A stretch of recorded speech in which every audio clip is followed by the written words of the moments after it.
الا كنا بالليل وفي شط البحر وسمعنا الشخير، راه ماشي شي واحد ناعس، الحوت كيشخر. ايه.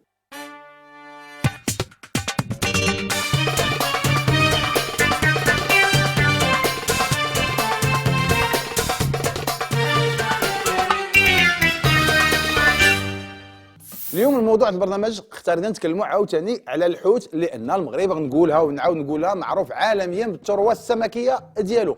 اليوم الموضوع ديالنا غادي نتكلموا على واحد الحوت سميتو الشخار او لا النخار. نشوفوا دابا علاش سميناه بالشخار، لان هذا الحوت هذا من بعد ما كيتصيد كيخرج منه واحد الصوت بحال الانسان اللي ناعس وكيشخر. علاش؟ بسبب ضيق التنفس.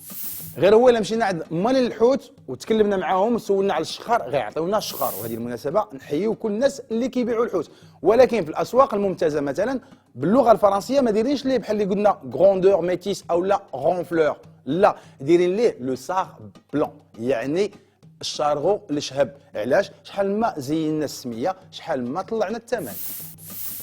الشخار راه فطح واللون ديالو فضي، فيه شويه ديال الرمادي وشويه ديال الصفوريه، اكثريه في الظهر ديالو. الا غنتكلموا على الطول ديالو عالميا غادي نقولوا بان كيقدر يوصل حتى ل 50 سنتيمتر، وفي الوزن ما بين 200 حتى نص كيلو 500 غرام. ولكن المعدل اللي غنلقاو في الاسواق ديالنا راه ما بين 20 حتى ل 35 سنتيمتر في الطول، وما بين 200 حتى ل 350 غرام في الوزن.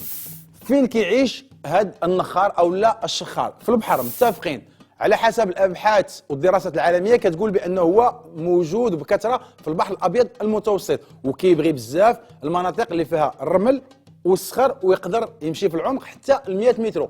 كيقولوا بانه كاين في البحر الابيض المتوسط، ولكن الصياده كيعرفوا بانه موجود حتى في المحيط الاطلسي، والمغرب عنده المحيط الاطلسي والبحر الابيض المتوسط.